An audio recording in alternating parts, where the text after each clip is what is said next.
más violencia, más maldad en la tierra. Parece que el amor ha muerto y la locura reina sobre la humanidad.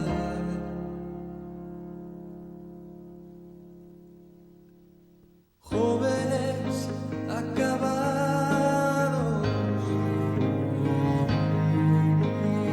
niños abandonados, a precio de placer y decidiendo solo el interés. ¿Dónde queda la justicia y la venganza? ¿Dónde quedan el castigo y la razón? ¿Por qué callas tú, Señor, y nos olvidas? ¿Cómo puedes permitir tanto dolor? Muy buenas tardes, un saludo muy cordial para todos nuestros amigos y hermanos, obviamente, aquí en Los Enigmas de los Tiempos. Es un gusto nuevamente a través de la 930 Radio Costa Rica al estar en un programa más y tocar este tema tan interesante que han venido consultándome en estos días atrás. Bueno, terminamos unos temas importantísimos que teníamos por ahí acerca de las religiones, el cristianismo, cómo alguna gente ha tergiversado acerca de la idolatría y algunos otros temas muy importantes, pero se nos había quedado ahí entre las consultas el tema acerca del infierno. Pues hoy tocó. Un saludo para todos nuestros amigos que nos sintonizan a través de los diferentes medios, como les digo, las plataformas que Radio Costa Rica, la 930 AM nos facilita, y el canal de YouTube de los Enigmas de los Tiempos CR, donde usted encuentra cualquier cantidad de documentación y programas cristianos, históricos y actuales que este servidor a través de la 930 pues ha podido darles. Ok, el tema de hoy es un tema que de verdad, como casi siempre digo en estos temas, se las trae, y es donde muchas de las personas, bueno, de la mayoría de las religiones y casi todas comparten una tendencia muy similar con respecto al infierno, pero hay algunas personas que han estudiado las palabras y las Sagradas Escrituras y nos han ilustrado, y algunos hemos estudiado un poquito y hemos encontrado algunas cosas interesantes que hoy queremos compartir aquí. El nombre es real, la existencia del infierno. ¿Es realmente el infierno un lugar a donde las personas se van a atormentar día tras día, hora tras hora, noche tras noche? Ese infierno de Dante, ese infierno que siempre todos tenemos casi siempre en la mente, ¿verdad? A través de Hollywood y un montón de cosas que se ha abierto en los días de hoy y desde antaño, ¿verdad? Y en tiempos de Cristo, y las malas interpretaciones. Pues hoy va a tocar a través de la guianza del Espíritu Santo, y de una vez les voy diciendo, amigos y hermanos, de que hoy va a ser un día de mucha Biblia. Si usted tiene por ahí un lapicero, y no me importa ir despacio porque en realidad quiero que ustedes apunten todos los versículos, examinen todas las marcas que les pongo, el tiempo que me tomo para marcarles los versículos, para que podamos entender este tema. Porque si hay algo lindo es que nosotros podamos adorar, alabar y glorificar el nombre del Señor libremente, sin tener cosas que nos coaccionen a amar a aquel que dio a su Hijo unigénito y que nos formó a nosotros, y que todo lo que existe y ha hecho ha sido para el bien del ser humano. Entonces tenemos que amar a Dios por amor, no muchas veces por temor, como muchas de las personas y religiones pues han querido darle la connotación a este tema del infierno. Ok, hoy vamos a analizar qué dice la Biblia, pero vamos a hacerlo de la mejor forma, y es orando. Padre amado, tú que estás en las alturas de los cielos, Señor, en esta tarde me pongo ante tu presencia, Señor, con mis hermanos en los diferentes lugares de Costa Rica y el mundo, Señor, pidiéndote, oh Dios, que puedas tomar las vías de nuestro entendimiento, Padre, y que puedas abrir, Señor, nuestros ojos espirituales, nuestra mente, nuestro corazón, Señor, para que nos alumbre la luz del Evangelio única y exclusivamente, oh Dios. y que todo lo que podamos hoy decir, creer ya de aquí en adelante en nuestras mentes y en nuestros corazones, sea porque estamos, oh Dios, avalados y amparados, aún escrito está. Lo pedimos no porque tengamos ningún mérito, Señor, porque sabemos que somos incompetentes de comprender la grandeza, Padre, pero a través de tu Santo Espíritu y en el nombre de tu Hijo amado Jesucristo te lo pedimos, Señor. Amén.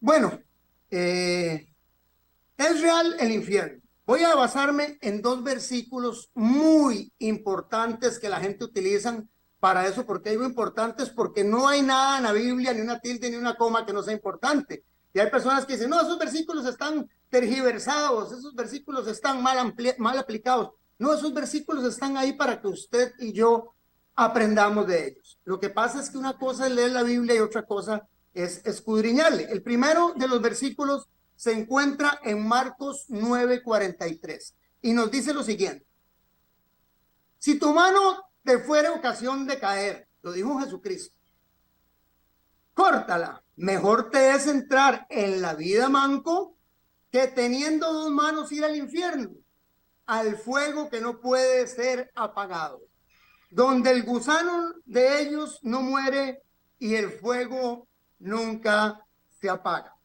Dice el Señor Jesucristo que el que quiera entrar al reino de los cielos tiene que deshacerse cualquier cosa, hasta de una mano, que fuese el caso, ¿verdad? Y no irse al infierno, dice, y específicamente indica dos cosas que aparecen ahí que muchas personas han tomado como algo para dar un aval específico al tema del infierno. Y es que el fuego no puede ser apagado y donde el gusano nunca muere y su fuego no se apaga. Vamos a analizar en la Biblia en qué parte de la Biblia, ese es el primero de los versículos, en qué parte de la Biblia está ese versículo y a qué hace referencia. Porque ese es un texto que Jesucristo menciona a las personas, a sus discípulos y a los fariseos y al pueblo judío, porque conocían obviamente las sagradas escrituras y conocían al profeta Isaías. El profeta Isaías escribió en el capítulo 66 algo referente con respecto a esto, y es lo que Jesucristo menciona en ese tema. El segundo de los versículos, que es el que voy a empezar a analizar, y quiero que esta me lo abra en la pantalla bien grande para que la gente se acuerde bien de esto, póngamela totalmente ahí.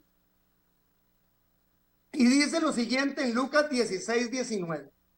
Vayan apuntando porque en esta parábola, y cuando pongo ahí la parábola de Lázaro y el rico, estamos señalándoles, amigos y hermanos, la palabra parábola. ¿Por qué? Porque es muy importante que usted y yo, mi hermano y mi amigo, entendamos qué es lo que significa ese término. Si no lo logramos entender, entonces nunca vamos a comprender por qué es que se escribía o por qué es que el Señor predicó en parábola. ¿Y para qué es una parábola? ¿Y por qué esa semejanza, esa similitud que dio Jesucristo ahí con lo que parece ser en el general del texto, el infierno? Entonces vamos a analizarlo versículo por versículo y letra por letra, para que usted y yo podamos entender a través de las escrituras qué es lo que Jesucristo nos quería enseñar y de qué estaba hablando, ¿ok? Vamos a leer primeramente cuál es el significado del término o de la palabra parábola. Quiero ser bien amplio y referente en este sentido y decirles a ustedes que los enigmas de los tiempos son un programa totalmente didáctico, espiritual, que usa la Biblia en todo el sentido histórico, también interrelacionada para que usted y yo podamos aprender juntos. Así que cualquier consulta que usted quiera hacer, tenemos un número de teléfono disponible las 24 horas y tenemos toda la plataforma que Radio Costa Rica nos da para que usted se comunique con nosotros y haga sus respectivas preguntas, como los hermanos que hicieron esta consulta sobre el infierno, porque en realidad estamos aquí para que todos podamos conocer la verdad y la verdad nos haga libres. Parábola. Parábola es una narración alegórica de un hecho imaginario. Vamos entendiendo lo que dice el significado. Es una narración o que te están contando algo alegóricamente, quisiendo hacer referencia a una comparación de un hecho imaginario, o sea, que es ficticio, que no es cierto, que permite transmitir un mensaje de contenido moral o didáctico. que para lo que sirve alegoría o esta historia o este hecho que no es real, que es imaginario, es para que usted pueda entender algo moral o pueda aprender algo referente a su mejor forma de vivir. Eso es lo que significa parábola. Y ahí déjenme el significado porque quiero que la gente ojalá lo pueda apuntar y todo, y más las personas que hicieron la consulta. Un saludo especial para mi hermanito Leo, para su mamá también, doña Blanquita, y para todos los hermanos de la Iglesia Renovación Cristiana, donde nuestro hermano Marlon y su esposa Jessie, que Dios me les bendiga. Gracias también por estar siempre participando en sintonía. Las consultas nos bendicen grandemente, de verdad, y nuestro hermano Marlon es un excelente pastor y es un estudiador de la palabra. Así que bendiciones para esa iglesia. Ok, entonces dice que la parábola es algo que te están contando, que te lo están imaginando, y algo imaginario que lo van a usar para que usted y yo podamos entender algo moral y tengamos una mejora en nuestras vidas. Son cuentos, sigue diciendo, o narraciones de un suceso fingido, o sea, algo que nunca ocurrió. Tenemos que entender algo que nunca ocurrió. Es un suceso fingido, es una alegoría, es algo que se parece a, es algo imaginario, la parábola, que no es cierto. Se deduce por comparación o semejanza, o sea, se usa para comparar o semejar algo, una verdad importante o una enseñanza moral. Dicho con eso, pues a término de buen tico, amigos y hermanos, les diría yo a ustedes que la parábola es algo que Jesucristo nos contó a nosotros usando cosas muy simples para que no eran las cosas que él quería usar ni que era lo que quería enfáticamente y puntualmente enseñar, sino que fueron solamente instrumentos. Ejemplo, cuando él dice la parábola de la oveja perdida, cuando él dice la parábola de la oveja perdida, obviamente usted y yo, hermano cristiano, evangélico, católico, indiferente de su dogmatización, pensamos inmediatamente en un cristiano que se salió del redil y que Cristo, que es el pastor, deja en el abrisco a su iglesia y va por aquella oveja perdida, que es un feligrés que se perdió y la trae nuevamente al redil. Amén, así es, lo entendemos bien claro, pero en ninguna forma literal usted estaría diciendo que están hablando, o Jesucristo quería enseñar ahí con respecto a un animal bovino, bueno, no sé qué género será una abeja, ¿verdad? Pero de ese género, en esa terminología enfática y puntual, sino que todos entendemos que es una comparación que Jesús hizo para que nosotros aprendiéramos algo de su amor, de su misericordia, de su benignidad, del cariño que nos tiene para ir por nosotros a rescatarnos. Amén. Entonces yo creo que estamos siendo bien claros con ese término de parábola, porque, bueno, a veces este tema se ha predicado muchas veces y en muchas formas, por lo menos este servidor le ha tocado en mi infinidad de veces dar estudios con respecto a eso y parece que a veces como que hay algo que no entraña bien. Entonces yo quiero que entendamos términos y definiciones y versículos claramente el día de hoy. Ok, entonces son alegorías, una parábola imaginaria, una narración, un cuento que es fingido, que sirve para una comparación, para hacer una semejanza, para transmitir un mensaje que tiene un contenido moral y una verdad o enseñanza. Amén. Vamos a analizar la parábola del hombre rico. Esa parábola del hombre rico, la verdad es que es una gran bendición el poder estudiarla y nos dice a nosotros que había un hombre, todas la conocen, había un hombre rico que se vestía de púrpura y de lino fino. Dice, y hacía cada día banquete con esplendidez. Había también un mendigo llamado Lázaro, que estaba echado a la puerta de aquel, lleno de llagas, y ansiaba saciarse de las migajas que caían de la mesa del rico. Y dice que aún el versículo de Juan nos dice en el capítulo 16-22, aconteció que murió el mendigo y fue llevado por los ángeles al seno de Abraham. Y murió también el rico y fue sepultado. O sea, esa parábola que todos entendemos, nos damos cuenta de que hay un hombre ahí, pónganme atención, en las puertas de un hombre rico del pueblo de Jerusalén, lleno de lepra. En primera instancia, jamás dentro del concepto judío o social, una persona que tenía cualquier llaga o cualquier supuración dentro de su epidermis podía mantenerse dentro de las ciudades y mucho menos iba a estar frente a las puertas de un hombre rico. En primera instancia tenemos que entender que eso es algo imposible y que es un cuento. Así, básicamente, que Jesús quiso usar para ilustrar algo. Y ahorita vamos a ver qué fue lo que quiso ilustrar. Y ansiaba saciarse. Y dice que los dos murieron.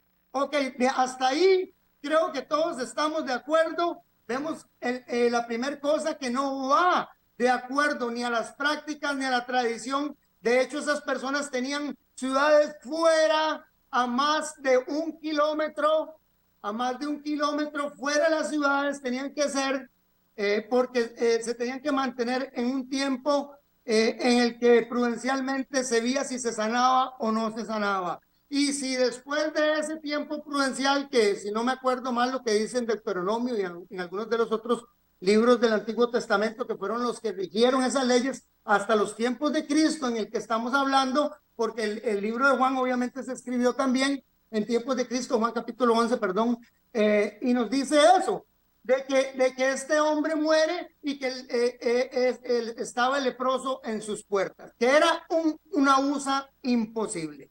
Entonces no está aplicando ahí la lógica y nos damos cuenta que es algo que no podía existir. Jesucristo estaba nada más ilustrando.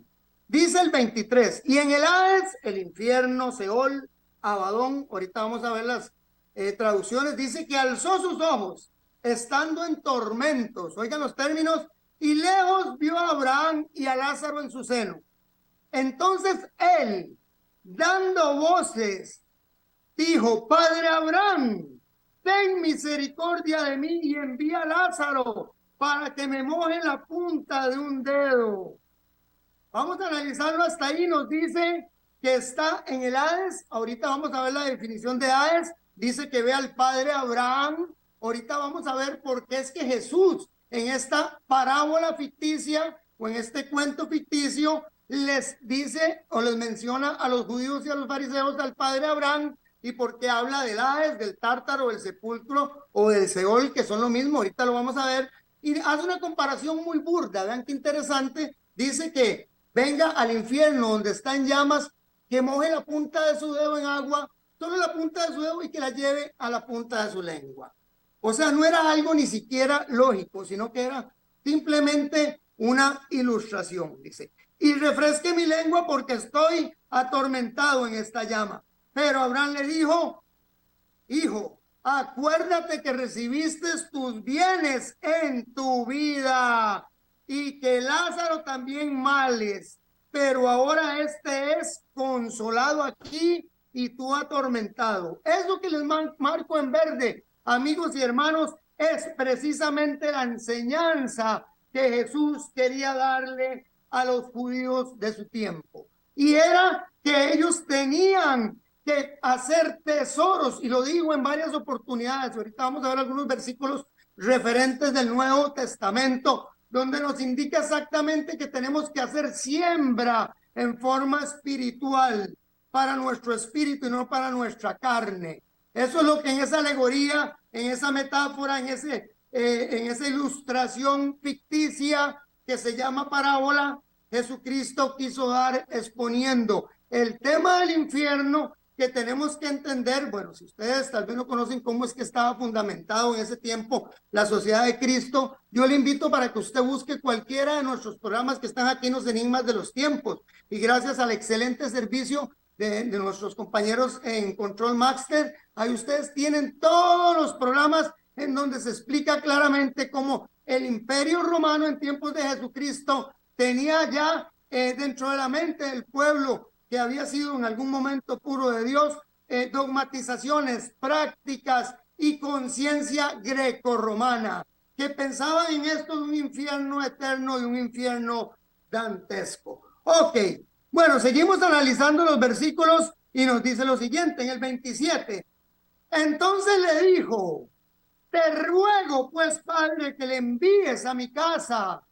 Dice, porque tengo 5 hermanos, le dijo el rico a Abraham, que estaba sentado con Lázaro al otro lado donde había una montaña. Vean qué interesante. Y le dice, para que no vengan, les testifique, y para que no vengan ellos tampoco a este lugar de tormento. Abraham le dijo, a Moisés y a los profetas tienen, óiganlos, a Moisés y a los profetas tienen, óiganlos. Esa era la segunda enseñanza que Jesús quería darle a los judíos y a sus discípulos en ese tiempo.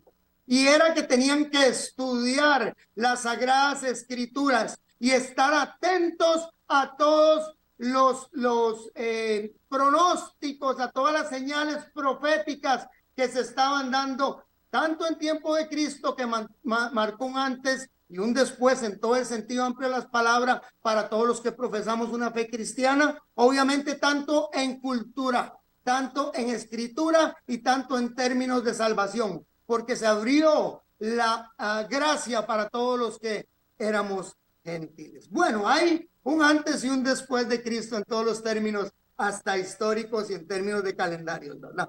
Ok, entonces les digo, Abraham tiene, a Moisés y a los profetas tienen, óigalos. Entonces dijo, no, padre Abraham, pero si alguno fuere de ellos de entre los muertos, se arrepentirán.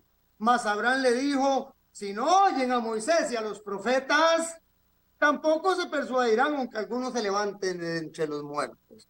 Amigos y hermanos, Jesucristo quería ser bien claro. La enseñanza que quería darle era que habían que tener cosas más importantes que las riquezas materiales. En la primer versículo, parte del versículo que vimos de este Juan 11, y nos dice también en esta segunda parte del 29 de que Abraham y a Moisés tenían y que tenían los escritos ya bíblicos, ellos, que era el Antiguo Testamento, la palabra y las escrituras que manejaba Jesucristo, los apóstoles y la iglesia primitiva, hasta después del año 70, recordemos que se empezó y se escribió el último de los libros del Apocalipsis en la isla de Patmos. Bueno, entendemos entonces que lo que hay son dos enseñanzas muy importantes, que están metidas, interrelacionadas dentro de una historia que es falsa, que se llama una parábola, es un cuento ficticio que se está usando solamente para dar una enseñanza moral.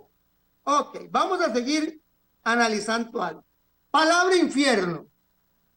La palabra infierno, o del latín infernum o inferus, esta palabra que significa por debajo de, ahí les pongo bien marcado, bien claro para que nadie se me enrede, por debajo de, les marco debajo de, lugar inferior, o sea, abajo,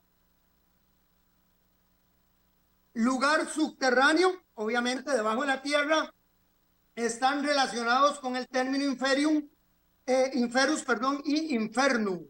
Estos dos términos que significan lo mismo que Seol, que significan lo mismo que Abadón, también del griego, y que significan lo mismo que Hades, del griego, y Abadón y Seol, que es del hebreo. Ustedes pueden entender, amigos y hermanos, que el término hebreo se traduce como sepulcro o tumba.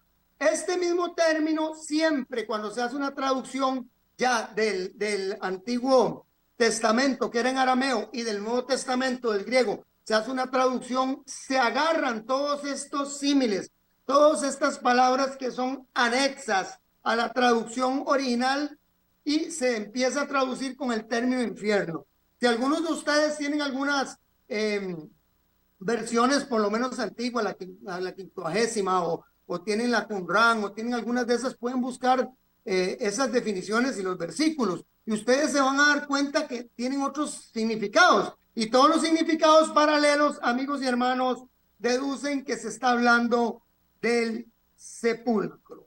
Ok, ¿por qué los judíos mencionan al padre de Abraham viéndolo en las nubes? ¿Por qué Jesucristo les dice o les habla de Abraham?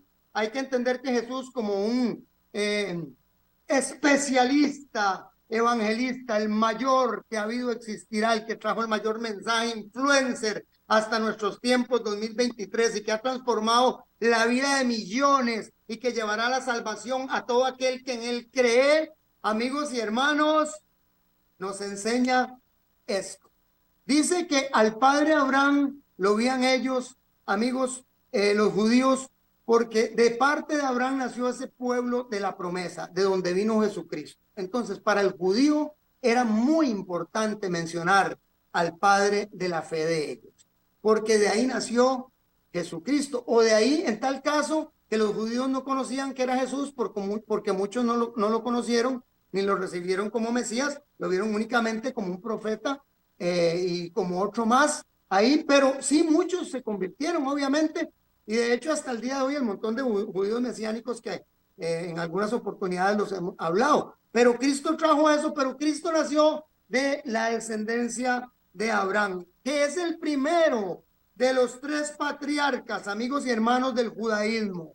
Tenemos que entender que para el judío en tiempos de Cristo, como no existía el Nuevo Testamento, no había sido escrito el historiador Lucas y Mateo y Juan y Pablo con sus 12 cartas y todos los que escribieron Pedro, Judas, Jacobo, todos estos escritores del Antiguo Testamento, amigos y hermanos, no estaban ahí dentro de ese compendio aún. Entonces Jesucristo tuvo que referirles a ellos algo importante y relevante para hacerles entender que el que cosecha en Cristo Jesús, que el que cosecha en espiritualidad iba a recibir la recompensa del Padre, que es lo que nosotros hoy entendemos, porque ya hoy entendemos la obra redentora de Jesús que nos acerca a Dios Padre. Si en este momento o si antes hubiera muerto Cristo, les aseguro que Cristo les hubiera explicado eso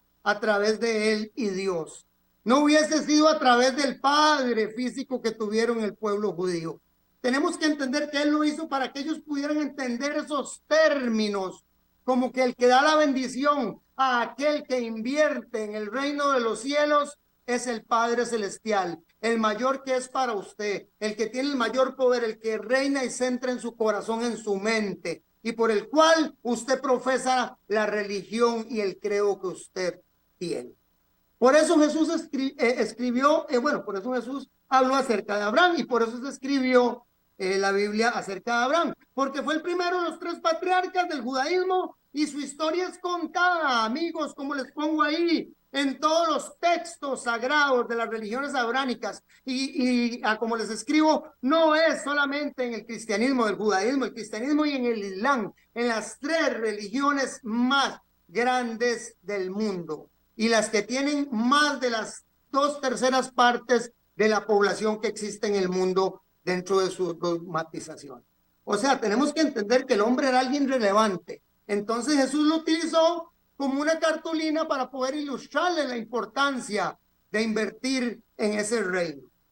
Ok, para que lo sepan, para que no crean que es que Abraham está allá en el cielo resucitado, porque cuando Cristo dijo eso, ni siquiera había subido Jesucristo al cielo a entregar las primicias, porque ese es otro tema que tenemos, porque ya me lo preguntaron, y gracias a los hermanos Covaleda y a toda la gente linda que se comunica con nosotros también de afuera del área de San José. Gracias por todas sus consultas, a la hermana Margarita, a Adrián, a su hijo. Gracias por estar siempre pendientes y viendo nuestros programas.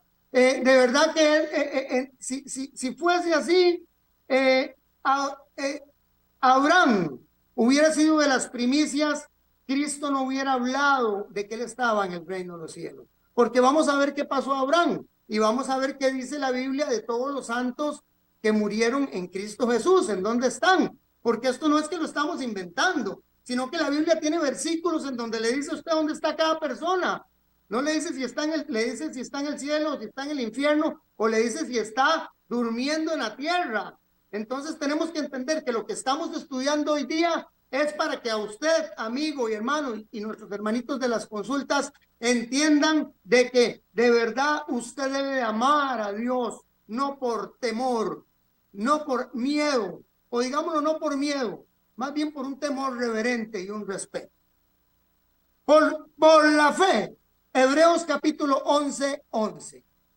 Por la fe, Abraham, por la fe, también la misma Sara, siendo estéril, recibió, bueno, lo mismo porque son una sola carne, recibió fuerza para concebir y dio a luz aún fuera del tiempo de edad, porque creyó que era fiel quien lo había prometido, por lo cual también de uno, ¿de quién? De su esposo, Abraham, y ese ya casi muerto porque tenía 100 años, salieron como las estrellas del cielo en multitud. Gloria a Dios, qué bendición, Dios es poderoso. Y como la arena innumerable que está a la orilla del mar, las naciones, conforme a la fe murieron todos estos. ¿De quién está hablando? De Abraham. Todos estos de Sara, de Abraham, de Isaac, de Jacob, de las 12 tribus, y de ahí las 12 tribus, amigos y hermanos, toda la descendencia hasta el día de hoy que hayan muerto en Cristo Jesús. Póngame atención, qué belleza esto. Conforme a la fe murieron todos estos sin haber recibido lo prometido. O sea, no recibieron lo prometido. ¿Qué era lo que estaban buscando ellos? Sino mirándolo de lejos y creyendo y saludándolo, confesándolo que eran extranjeros y peregrinos sobre la tierra. Dice que Abraham murió y no vio el reino de los cielos todavía ni encontró la tierra prometida que buscaba. Vean qué interesante. Hebreos 11 dice que Abraham está muerto. Ok. ¿Qué dice la Biblia? Seguimos hablando de esto y quiero hablarles de otro versículo. Juan 11, 17. Juan 11, 17. O Juan 11 que nos habla de Lázaro. Dice que en Juan 11 el Señor llega y le dicen, están en Betania, y le dicen, Señor, he aquí que el que amas está enfermo. Está él en Betania, porque ese es otro de los versículos también que la gente debe de analizar cuando se habla acerca de dónde están los muertos, porque si un muerto es malo y está en el infierno, o si un muerto es bueno y está en el cielo, como dicen muchas de las personas, a lo menos yo he tenido la oportunidad hace poco de ir a algunas actividades, bueno, de personas que fallecieron lamentablemente, y escuché a personas cristianas decir de que gloria a Dios porque el hermano hoy está ya en el reino de los cielos, como Abraham, cuando dice que Abraham todavía no estaba en el reino de los cielos, sino que está muerto. Y ahorita vamos a ver un versículo que está en Tesalonicenses para que entendamos a dónde están los muertos en Cristo y qué va a pasar con ellos. Pero quiero mencionarles también esto de Lázaro, porque el Señor es muy referente en eso. Y dice en ese pasaje bíblico, porque eso sí no es obviamente no es una parábola, sino que es un pasaje que aconteció histórico en el tiempo de Cristo y fue un milagro, uno de los mayores milagros y por el cual desde ahí procuraron matar a Jesús y los fariseos, saduceos, herodianos y menos los celotes, esos iban contra todos, quisieron matarlos. Entonces le dicen al Señor donde está en Betania, cerca donde vivía Lázaro y sus hermanas María y Marta, que el que amaba a él está enfermo. Vamos leyendo en Juan 11, versículo 11. Dicho esto, les dijo, después, nuestro amigo Lázaro, perdón, en el anterior, en el 11, después nuestro amigo Lázaro duerme, les dijo, mas voy para despertarle. Dijeron entonces sus discípulos, Señor, si duerme, sanará. Vea, lo que quiero marcar aquí es bien claro el término dormir, que significa, amigos y hermanos, morir en la palabra. En términos bíblicos, cuando se habla de que una persona está durmiendo, se habla de que una persona está muriendo.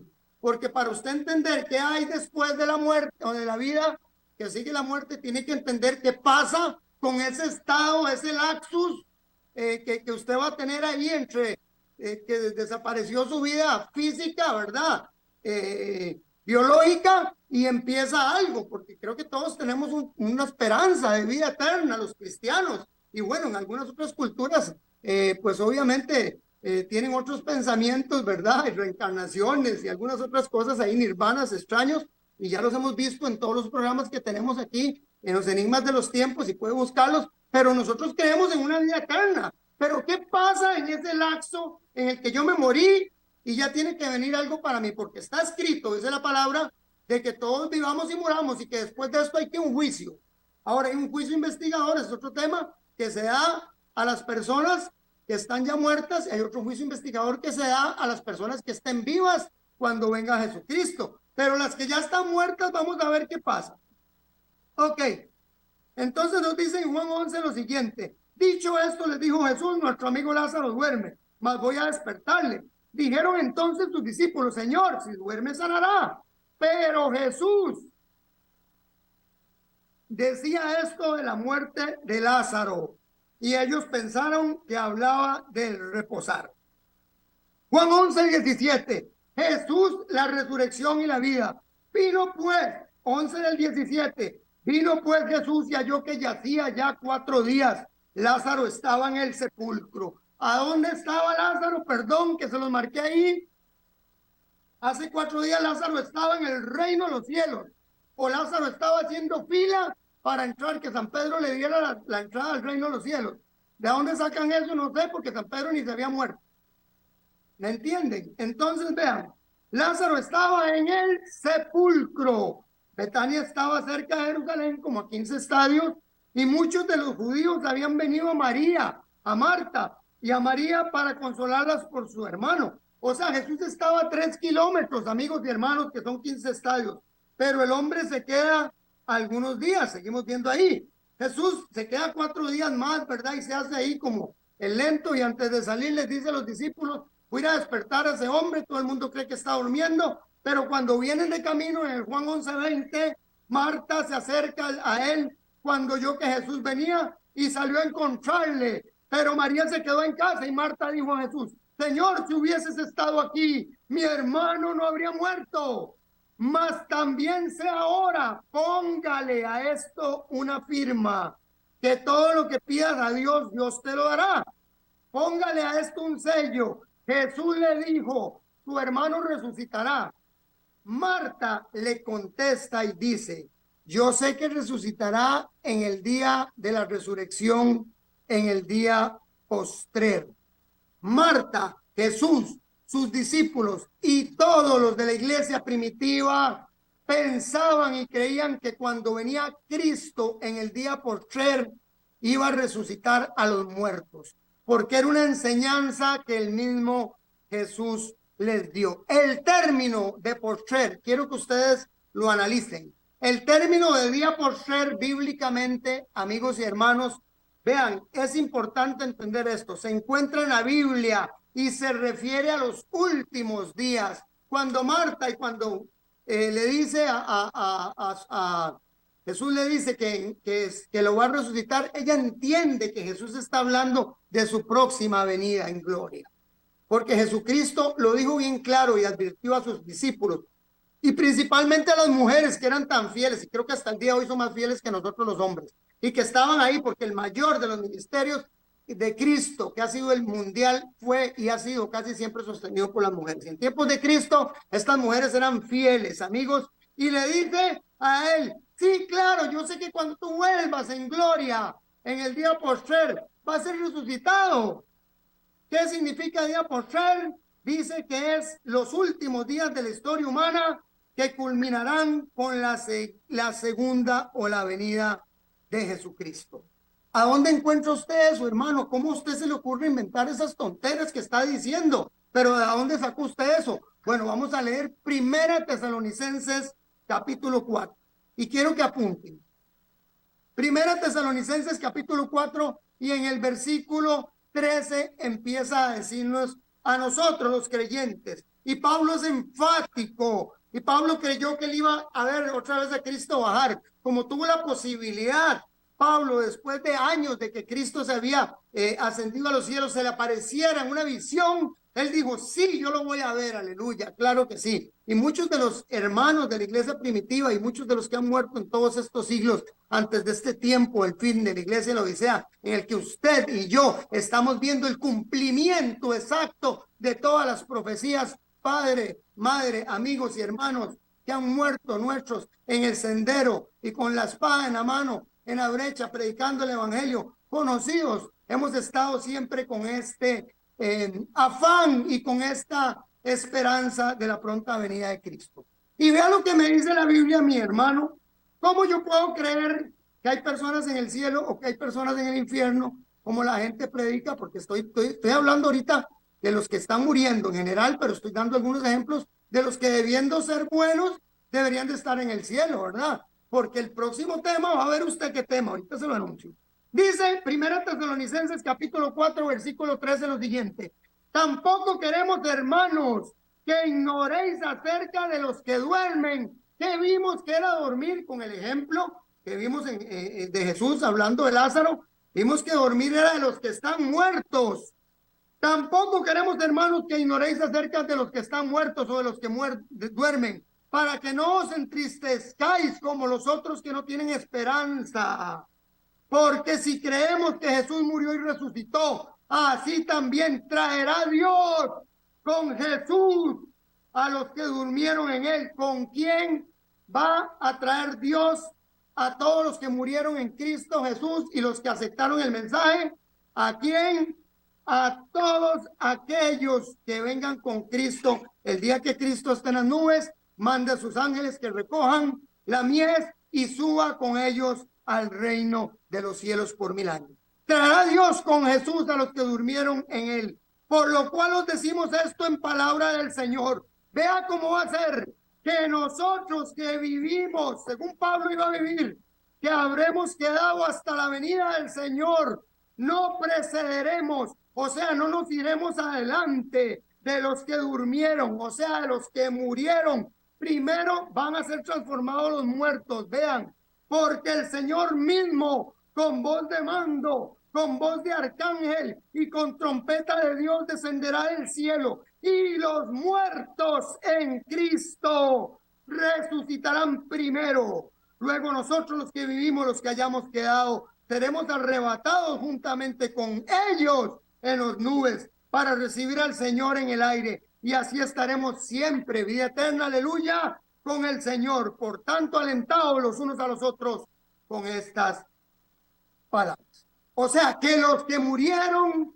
no se van ni para el cielo, ni siquiera los que mueren, ahorita vamos a verlo, se van para el infierno, y ya lo vamos a ver en estos 10 minutos que me quedan, sino que dicen que hasta que venga Cristo se lleva a los suyos. ¿Qué va a ocurrir con nosotros? No se pierda el próximo programa. Ok, sigo leyendo Eclesiastés 9, 5 y 6, y les voy a referir estos versículos, y creo que me voy a quedar con una lectura bíblica para que entendamos muy bien lo de la muerte. Eclesiastés 9, 5 y 6. Porque los que viven saben que han de morir, pero los muertos nada saben.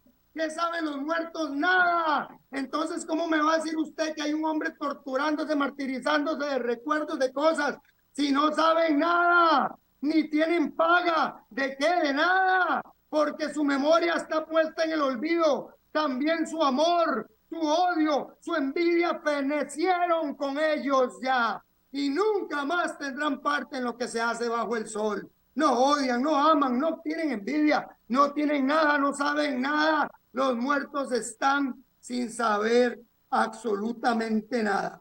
Quiero leerles a Job. No sé cuánto me queda, por favor, si me ponen ahí, porque hoy estoy entusiasmado. Me quedan 8, es que este tema es una belleza. Job capítulo 3. Job capítulo 3 nos dice lo siguiente.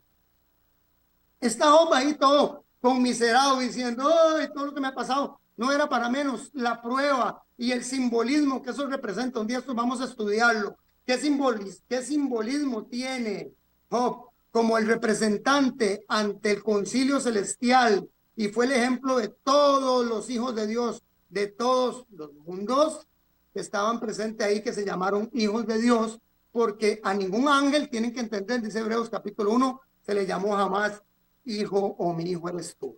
Así que ya lo saben, ese es otro temazo. Job capítulo 3 versículo 11 nos dice: ¿por qué no perecí en el momento de nacer? ¿Por qué no morí cuando salí del vientre? ¿Por qué hubo rodillas que me recibieran y pechos que me amamantaran? Ahora, versículo 13 de Job capítulo 3. Ahora estaría yo descansando en paz. Estaría durmiendo tranquilo. ¿Estaría qué? Durmiendo tranquilo. Entre reyes y consejeros de este mundo que se construyeron monumentos que hoy son ruinas. Oiga, qué sabiduría. Entre gobernantes que poseyeron mucho oro y que llenaron de plata sus mansiones. ¿Por qué no me enterraron como un abortivo? ¿Por qué no me enterraron como un abortivo? Como esos niños que jamás vieron la luz. Allí, en el sepulcro, en la muerte, entendamos, allí cesa el afán de los malvados. Allí descansan las víctimas de la opresión. Allí cesa el afán de los malvados. O sea, no es que el malo en la muerte está torturándose y lo tienen ahí con un palo atravesado, empalado y dándole vuelta a leña a fuego, a leña verde y a fuego lento, como algunos quieren decir. Yo no sé de dónde sacaron esa imagen y perdóneme, yo no dudo que usted haya tenido un sueño con el infierno, más si ve mucho Hollywood y mucha película extraña, o si come mucho de noche. Yo no lo dudo, yo no dudo que Dios tenga visiones y que tenga sueños también espirituales. Pero hay que aprender a tener discernimiento. ¿Y con qué se filtra todo? Con la palabra, la ley y el testimonio, dice Isaías 8. Si no hiciésemos conforme a esto, es porque no nos ha amanecido.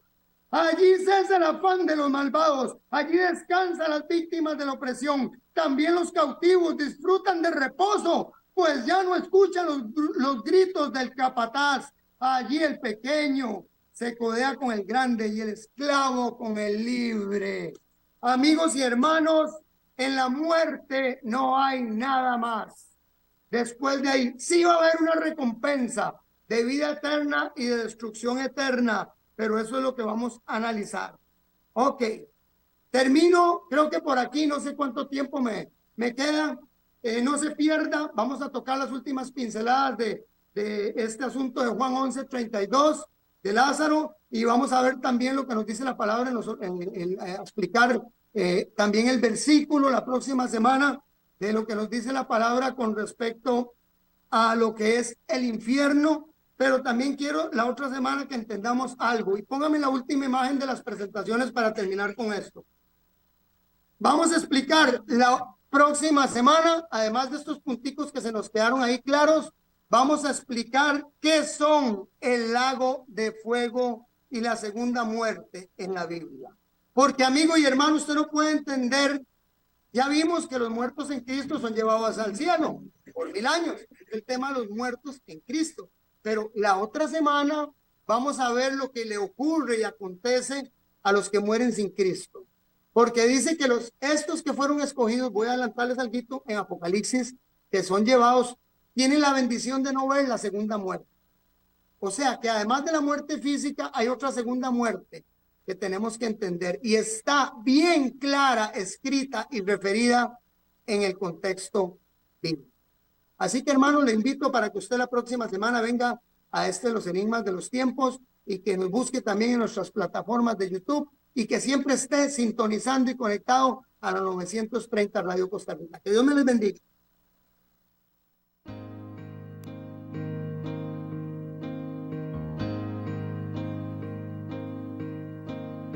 Cada vez más violencia, más maldad en la tierra.